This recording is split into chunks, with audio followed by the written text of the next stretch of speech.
Hello everyone, ज्ञानकुल classes में आप सभी का स्वागत है। जितने भी स्टूडेंट्स बिहार के मिथिला यूनिवर्सिटी से ग्रेजुएशन पार्ट थर्ड का एग्जाम 2025 में देने वाले हैं और जिस स्टूडेंट का साइकोलॉजी ऑनर्स है, तो आप सभी स्टूडेंट्स के लिए आज का ये सेशन काफ़ी ज़्यादा इंपॉर्टेंट रहने वाला है। बच्चे, हम लोग आज के इस सेशन में बात करेंगे साइकोलॉजी ऑनर्स पेपर नंबर 6 के लिए कुछ मोस्ट इंपॉर्टेंट वायरल क्वेश्चंस।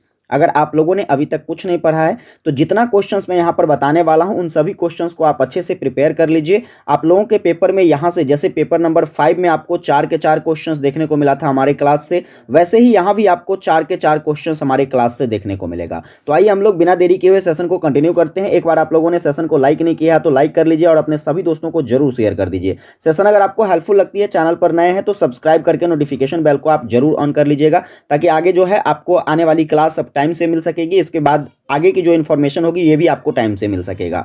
देखिए, क्वेश्चंस की बात करेंगे तो जैसे पेपर नंबर 5 में आप लोगों से पहले ऑब्जेक्टिव क्वेश्चंस पूछा गया था, वैसे ही यहाँ पर पेपर नंबर 6 में भी आपसे 10 ऑब्जेक्टिव टाइप क्वेश्चन पूछे जाएंगे। ऑब्जेक्टिव के लिए ऑलरेडी मैंने क्लास ले रखा है, आप लोगों को प्लेलिस्ट में देखने को मिल जाएगा, वहां से आप लोग ऑब्जेक्टिव की क्लास देख लीजिएगा। इसके बाद देखिए, सब्जेक्टिव की बात करेंगे तो यहाँ पर कुछ मोस्ट इंपोर्टेंट क्वेश्चन है, इसको आपको अच्छे से देख लेना है।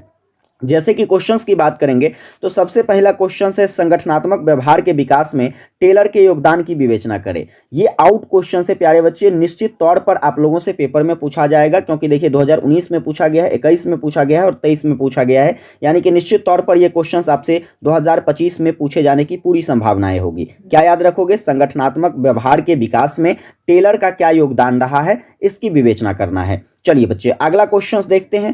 क्वेश्चन है, संघर्ष को परिभाषित करें और संघर्ष के क्या स्रोत हैं, इसके बारे में आपको बताना है। ये भी मोस्ट वीवीआई क्वेश्चंस रहने वाला है। चलिए अगला सवाल देखते हैं। अगला क्वेश्चन है, अगला क्वेश्चन प्यारे बच्चे यहाँ पर कह रहा है, पदोन्नति के योग्यता सिद्धांत के बारे में बताइए। ठीक है, ये क्वेश्चन थोड़ा सा जो है डिसअपॉइंटिंग लग रहा है, क्योंकि ये क्वेश्चन पेपर नंबर 5 का क्वेश्चन है प्यारे बच्चे, इसको आप लोग जो है छोड़ देंगे। ठीक है, पेपर नंबर 5 का ये क्वेश्चन है। इसके बाद देखिए, क्वेश्चंस की बात करेंगे। अगला क्वेश्चन है, संगठन में नेता की भूमिका की विवेचना करें।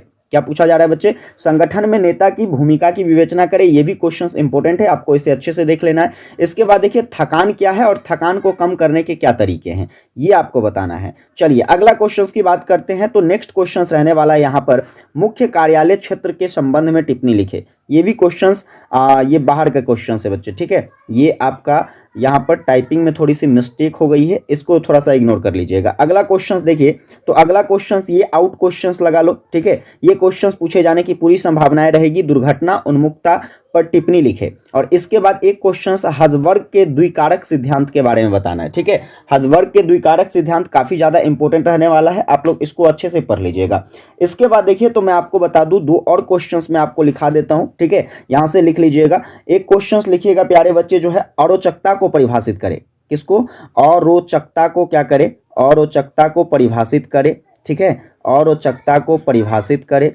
इसके बाद देखिए, इसमें पूछा जा सकता है अरोचकता को परिभाषित करें। इसके साथ साथ क्या पूछा जा सकता है कि अरोचकता को कैसे नियंत्रित किया जा सकता है। ठीक है, इसके नियंत्रण के बारे में आपको बताना है। तो ये क्वेश्चंस आप लोग पढ़ लीजिएगा, ये भी मोस्ट इंपोर्टेंट आउट क्वेश्चंस रहने वाला है। अरोचकता को परिभाषित करें और अरोचकता को कैसे नियंत्रित किया जा सकता है। इसके बाद चलिए एक क्वेश्चन और आप लोग प्रिपेयर कर लीजिएगा। ये क्वेश्चन क्या रहने वाला है तो मैं आपको बता देता हूँ।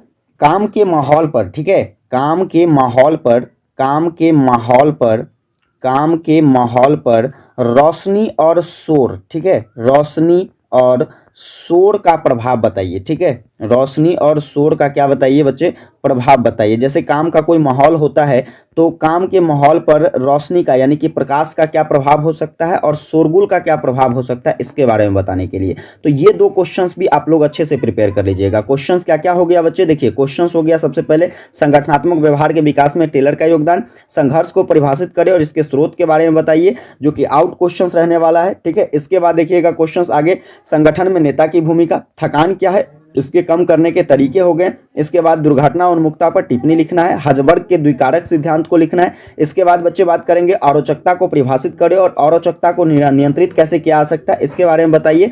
काम के माहौल पर जो रोशनी का प्रभाव है और शोर का प्रभाव क्या हो सकता है, इसके बारे में बताना है। तो ये सारे के सारे क्वेश्चंस आपको प्रिपेयर कर लेने हैं। इसके बाहर आपके पेपर में कोई भी क्वेश्चंस देखने को नहीं मिलेगा। अगर सेशन आपको हेल्पफुल लगी है, बस आप लोगों से छोटा सा रिक्वेस्ट रहेगा, चैनल पर नए हैं, सब्सक्राइब नहीं किए तो सब्सक्राइब करके नोटिफिकेशन बेल को ऑन कर लीजिएगा। सेशन को लाइक नहीं किए हैं तो लाइक करके और अपने सभी दोस्तों को जरूर शेयर कीजिएगा। विशेष मुलाकात करेंगे आप लोगों के साथ नेक्स्ट सेशन में, तब तक के लिए जय हिंद।